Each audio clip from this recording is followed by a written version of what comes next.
Assalamualaikum warahmatullahi wabarakatuh. Nama saya Widari, saya mahasiswa dari Institut Kesehatan Helvetia, Medan, dari jurusan S1 Farmasi, Fakultas Kesehatan dan Farmasi. Saya membuat video ini untuk memenuhi tugas dari mata kuliah botani oleh Ibu Meliasari. Jadi di sini saya membuat video tentang penjelasan xilem dan phloem oleh saya dan teman kelompok botani saya, yaitu ada Triani Wulandari dan Yuni Sartika. Baiklah, ini penjelasan dari kami. Assalamualaikum warahmatullahi wabarakatuh. Perkenalkan, nama saya Yuni Sartika. Saya berasal dari Prodi S1 Farmasi. Baiklah, saya ingin membahas tugas saya tentang bentuk-bentuk penebalan dinding sel xilem. Dinding sel tumbuhan adalah matriks ekstraseluler yang memiliki susunan kompleks yang membungkus setiap sel tumbuhan, baik itu sel hidup maupun sel mati. Dinding sel pada tumbuhan yang masih muda, khususnya meristem, memiliki dinding sel yang tipis atau sering disebut dinding sel primer. Tingkat ketebalan dan komposisi unsur dalam dinding sel tumbuhan juga tergantung pada jenis sel yang dilindunginya. Perlu diketahui bahwa dinding sel primer pada tumbuhan muda masih tipis dan belum terlalu kaku. Selama pertumbuhan sel, dinding sel akan terus menebal membentuk dinding sel sekunder yang lebih kaku. Pada kebanyakan tumbuhan, penebalan proxilem berbentuk penebalan cincin atau pilin. Penebalan cincin atau pilin ini dapat tersusun longgar dan dapat juga secara rapat ontogeni. Unsur cincin lebih dulu terbentuk daripada unsur pilin. Pada bagian metaxilem awal, pita pilin bergabung di daerah tertentu sehingga membentuk penebalan menganak tangga. Penebalan ini disebut scalariform. Ada juga penebalan yang memeta jala, disebut retikulat. Pada bagian yang tua, penebalannya berbentuk noktah. Penebalan noktah ini khas pada xilem primer akhir atau pada xilem sekunder. Semua tipe penebalan di atas tidak selalu ditemukan dalam suatu tumbuhan.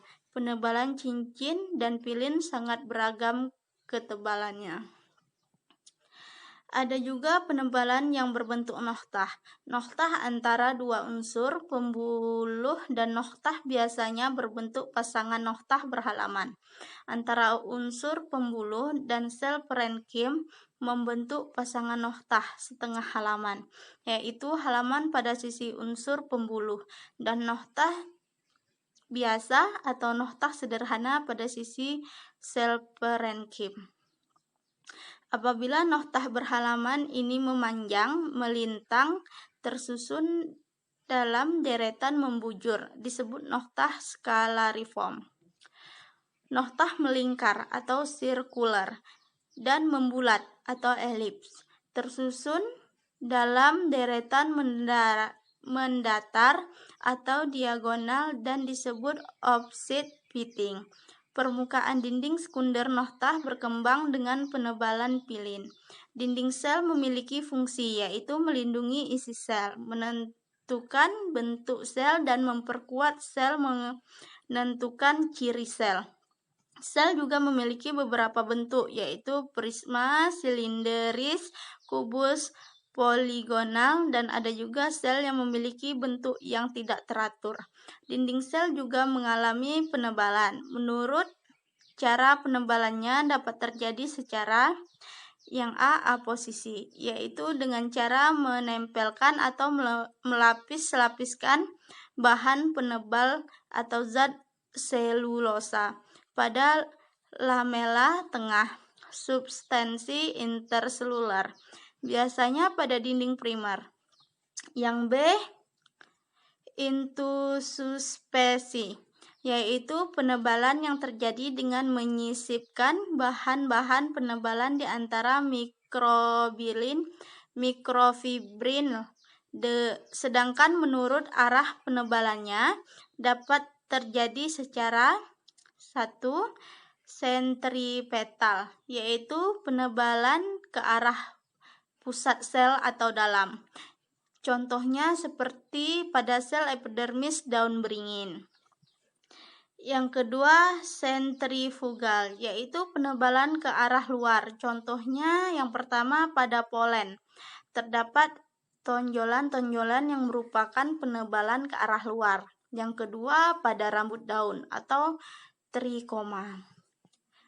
Di antara dinding sel yang mengalami penebalan, terdapat bagian-bagian tertentu yang tidak ikut menebal, yang disebut noktah. Di dalam noktah kadang-kadang dijumpai plasmodemata yang berfungsi untuk menurunkan rangsang dan makanan dari satu sel ke sel lain. Pada waktu sel mengalami penebalan, maka bagian dinding sel yang tertembus benang plasma tidak ikut menebal. Berdasarkan bentuknya, noktah dibedakan menjadi dua, yaitu noktah biasa dan noktah berhalaman. Yang A adalah noktah biasa atau noktah sederhana. Yang pertama, noktah sempurna atau berpasangan, yaitu noktah yang terdapat pada sel yang berdampingan dan masing-masing mengadakan penebalan dinding yang sama. Terdapat dua sel yang sejenis. Yang kedua, noktah tidak berpasangan atau noktah setengah sempurna, yaitu noktah yang terdapat di antara dua sel, di mana penebalan dinding masing-masing sel tidak sama tebalnya. Dijumpai pada dua sel yang berdampingan tetapi tidak sejenis. Yang ketiga, noktah buta, yaitu noktah yang bermuara pada ruang antar sel. Yang keempat, noktah majemuk unilateral, yaitu sebuah noktah yang mulutnya melebar yang berhadapan dengan noktah-noktah yang kecil-kecil. Yang kelima, noktah ramiform, yaitu noktah yang terbentuk dari noktah kecil-kecil dan kembali bersatu dan kemudian bersatu. Yang B ialah noktah berhalaman, yaitu noktah yang selurannya melebar menjadi suatu ruangan yang disebut halaman noktah. Terdapat pada sel-sel trakea dan traket. Kilem bagian-bagian noktah berhalaman, yaitu yang pertama, mulut noktah terdiri dari mulut dalam menghadap ruang sel, mulut luar menghadap lamela tengah. Yang kedua, lamela tengah terdiri dari torus, yaitu bagian lamela tengah yang menebal. Margo, yaitu bagian lamela tengah yang tidak menebal dan bersifat elastis, berguna untuk mengatur aliran zat hara. Noktah berhalaman bisa dibedakan menjadi yang pertama, noktah berhalaman sempurna. Saluran noktah, suatu sel yang berdinding tebal berhadapan dengan saluran noktah sel di sebelahnya yang juga berdinding tebal. Yang B, noktah setengah halaman, yaitu sel noktah yang bermulut melebar berhadapan dengan dinding tipis dari sel yang di sebelahnya. Misalnya kilem parenkim.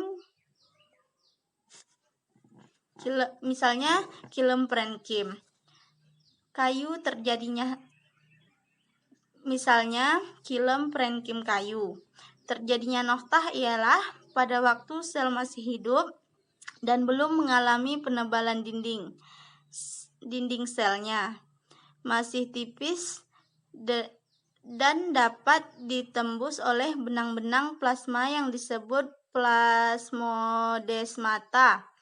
Selama proses penebalan dinding sel berlangsung di tempat-tempat plasmodesmata menerobos dinding sel, masih terjadi aliran plasma sehingga tempat-tempat ini tidak mengalami penebalan. Walaupun dinding sel semakin menebal sehingga lubang noktah telah berubah menjadi saluran noktah. Kadang-kadang dalam saluran noktah masih terdapat benang-benang plasma. Assalamualaikum warahmatullahi wabarakatuh. Perkenalkan, nama saya Triani Wulandari. Saya berasal dari kelas 2E S1 Farmasi. Sini saya akan menjelaskan yaitu membedakan xilem primer dan sekunder serta floem primer dan floem sekunder. Jaringan pengangkut pada tumbuhan terdiri dari xilem yang merupakan jaringan pengangkut air dan floem sebagai jaringan pengangkut bahan organik atau bahan makanan. Perbedaan xilem primer dan xilem sekunder. Xilem primer adalah xilem yang diproduksi selama pertumbuhan primer semua tanaman vaskular, baik Angiospermae dan Gymnospermae. Di sini meristem apikel bertanggung jawab atas pertumbuhan utama tanaman. Secara umum, jenis meristem ini terjadi di ujung pucuk dan akar. Ini membantu tanaman untuk tumbuh panjang. Namun, sinar medular meristem apikal memunculkan prokambium yang pada gilirannya memunculkan sel-sel yang berdiferensiasi menjadi xilem primer.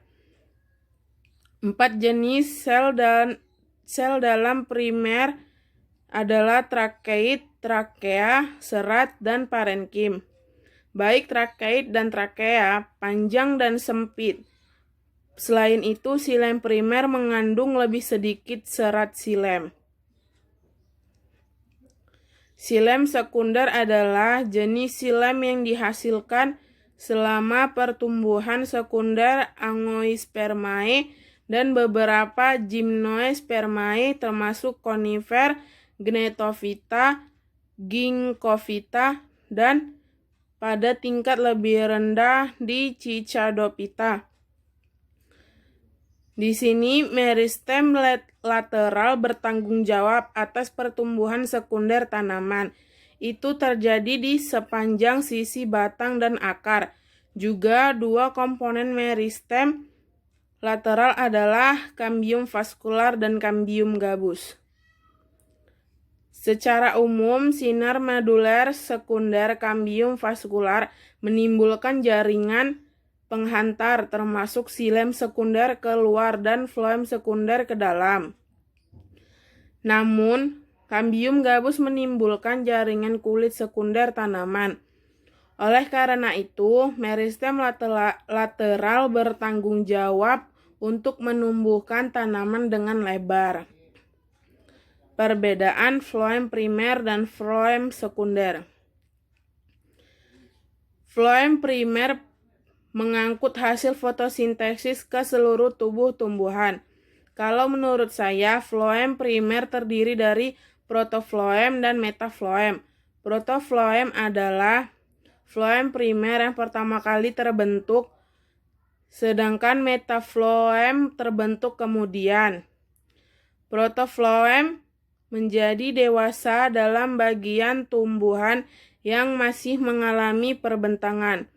Elemen tapis membentang dan segera kehilangan fungsinya.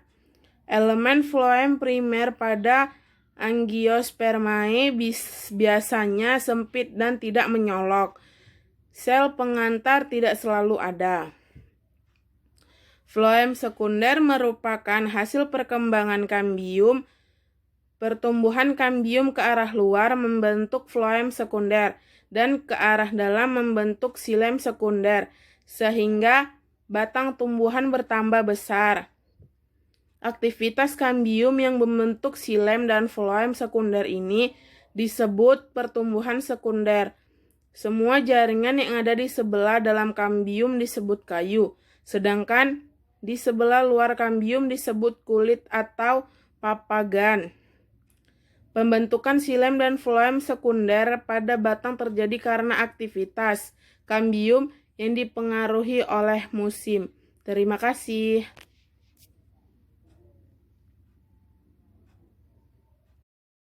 Baiklah, saya akan membahas tentang macam-macam berkas pengangkut.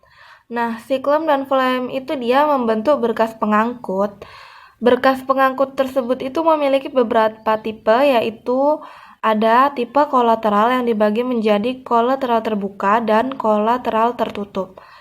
Tipe bikolateral, tipe konsentris atau terpusat yang terbagi dua, yaitu menjadi konsentris amfikribal dan konsentris ampipasal, serta tipe radial atau menjari. Pengangkut itu merupakan jaringan yang berperan dalam pengangkutan senyawa kimia di dalam tubuh tumbuhan. Kemudian dia tuh bekerja untuk mengangkut senyawa hasil fotosintesis yang berlangsung di daun dan membawa air serta hara mineral dari dalam tanah. Nah, kemudian berdasarkan letak berkas siklem dan berkas phloem pada batang, berkas pengangkut itu digolongkan ke dalam berbagai tipe, yaitu yang pertama, kolateral. Tipe kolateral itu dibedakan menjadi kolateral tertutup dan terbuka. Disebut tertutup apabila siklem dan phloem itu tidak terdapat kambium dan terdapat parenkim penghubung. Nah, biasanya terdapat dalam batang monokotil pada kolateral terbuka. Di antara silem dan phloem terdapat kambium yang bersifat dipleuris dan tipe ini biasanya terdapat pada batang dikotil. Nah, kemudian yang kedua yaitu bikolateral.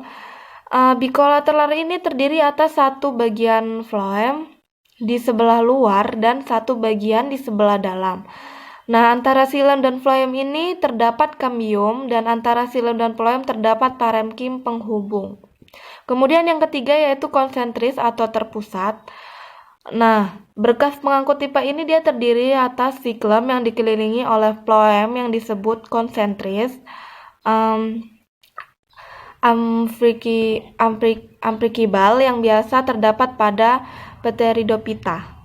Kemudian yang keempat yaitu ada radial atau menjari. Nah, berkas pengangkut ini terdiri atas siklem dan phloem yang tersusun berselang-seling menurut arah jari-jari. Kemudian susunan seperti ini terdapat pada akar sewaktu silem dan phloem dalam keadaan primer. Kemudian yaitu ada sistem pembuluh pada monokotiledon, yaitu pada batang monokotil. Pertumbuhan sekunder biasanya tidak begitu tampak pada batang monokotil, dan pada umumnya ikatan pembuluh tersebar pada pembuluh stel endodermis kurang batas antara korteks, perisikal, dan empulur tidak jelas pertumbuhan.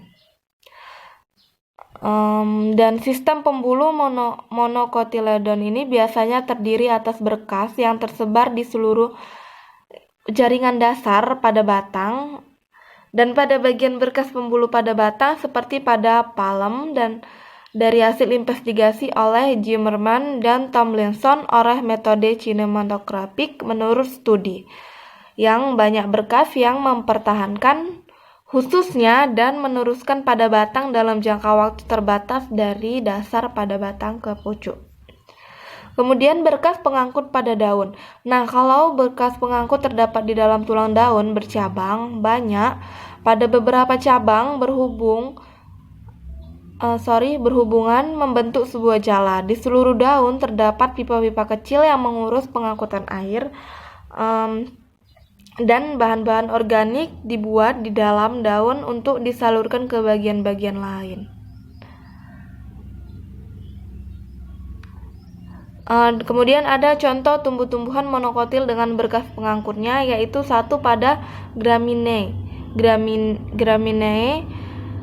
dan ada dua tipe dasar susunan berkas pengangkut, yaitu berkas pengangkut tersusun dalam dua lingkaran, yaitu lingkaran luar tersusun dari berkas pengangkut yang kecil, dan dua berkas pengangkut tersebar di seluruh penampang melintang batang. Setiap berkas pengangkut dikelilingi oleh selubung sklerenkim. Oke, kemudian ini dia ada pada batang ya. Bisa kalian baca sendiri di sini. Kemudian ada pada daun. Oke, ini kemudian yang ketiga ada pada Potamogeton. Kalian bisa baca sendiri di sini. Ini pada daun. Oke. Nah, ini dia berkas pengangkut pada akar. Nah, ini dia ada gambarnya pada akar. Nah, ini dia.